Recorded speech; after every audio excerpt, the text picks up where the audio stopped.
ছোঁয়া ধারাবাহিকের আগামী পর্বে আমরা দেখতে পাবো অর্জুন দীপার বিয়ের মণ্ডপে আচমকা সূর্য এসে দীপাকে সিঁদুর পরিয়ে স্ত্রীর অধিকার দেখিয়ে অর্জুনের বিয়ে করার শখ ঘুচিয়ে দিল। হ্যাঁ বন্ধুরা, আমরা এমনটাই দেখতে পাবো অনুরাগের ছোঁয়া ধারাবাহিকের আগামী পর্বগুলোতে। অর্জুন তার নিজের প্রাণে ঝুঁকি নিয়ে মিসকার কবল থেকে সোনারূপাকে উদ্ধার করে আর মিসকাকে আবারও পুলিশের হাতে তুলে দেয়। দীপা একটু একটু করে বুঝতে পারে অর্জুন তাকে কতটা ভালোবাসে। অর্জুন যেভাবে তার প্রাণপণ দিয়ে সোনারূপাকে আগলে রাখছে, তাদের মুখে হাসি ফোটাতে আপ্রাণ চেষ্টা করে যাচ্ছে, তা দেখে অর্জুনের প্রতি দীপার মনেও একটু একটু করে ভালোবাসা জন্মায়। এরপর একদিন অর্জুন দীপাকে আংটি দিয়ে প্রপোজ করে তার মনের কথা জানায়, আর দীপাও অর্জুনের ভালোবাসায় ধরা দিয়ে অর্জুনের সাথে নতুন জীবন শুরু করার কথা ভাবে। দীপা অর্জুনের সম্মতি থাকায় বাড়ির সবাই তাদের বিয়ের অনুষ্ঠানের জন্য একটা দিন ধার্য করে।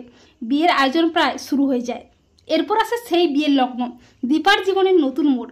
কিন্তু দীপা ভুলতে পারে না তার সেই প্রথম ভালোবাসা ডাক্তারবাবুকে। দীপা কোণে সাজে সেজে ওঠে ঠিকই, কিন্তু দীপার বারবার মনে হয় ডাক্তারবাবুর কথা। দীপা মনে মনে ভাবে, ডাক্তারবাবু, তবে কি আমার ধারণা ভুল? আমাদের সম্পর্কটা কি তাহলে 7 জন্মের নয়? এরপর দীপা অর্জুন দুজনকে ছাদনাতলায় নিয়ে যাওয়া হয়। শুভদৃষ্টি শুরু হয়, কিন্তু দীপার মনে বারবার ভেসে ওঠে সূর্যের মুখটা। বিয়ের সব নিয়মকানুন প্রায় শেষের পথে, সিঁদুরদানের পালা। তখন দীপার মনে হয় সূর্য তার স্মৃতিতে কিভাবে সিঁদুর দিয়েছিল। অর্জুন যখন দীপার স্মৃতিতে সিঁদুর পরাবে করে, তখন আচমকা হাজির হয় সূর্য। সূর্য চিৎকার করে বলে, এই বিয়ে হবে না। সূর্যকে দেখে চমকে যায় সবাই। দীপা অবাক হয়ে যায়। দীপা বলে, ডাক্তারবাবু? সূর্য বলে, বিয়ে কোনো মতেই হতে পারে না।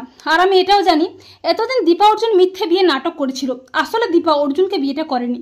তখন অর্জুন বলে, ডক্টর সেনগুপ্ত, কেন এই বিয়েটা হতে পারে না? আপনার সাথে তো দীপার ডিভোর্স হয়ে গেছে।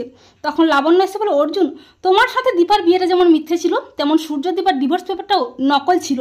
তা শুনে অবাক হয়ে যায় দীপা, চমকে যায় সবাই। সূর্য বলে, ডক্টর অর্জুন চক্রবর্তী, তাও যদি আপনার মনে হয় আমার সাথে দীপার ডিভোর্স হয়ে গেছে, আমার দীপার উপর কোনো অধিকার নেই, তাহলে আবার অধিকার তৈরি করে নেব। এই বলে সূর্য বিয়ের মণ্ডপে দীপার স্মৃতিতে আবারও সিঁদুর পরিয়ে দীপাকে স্ত্রীর মর্যাদা দেয় আর অর্জুনের বিয়ে করার শখ ঘুচিয়ে দেয়।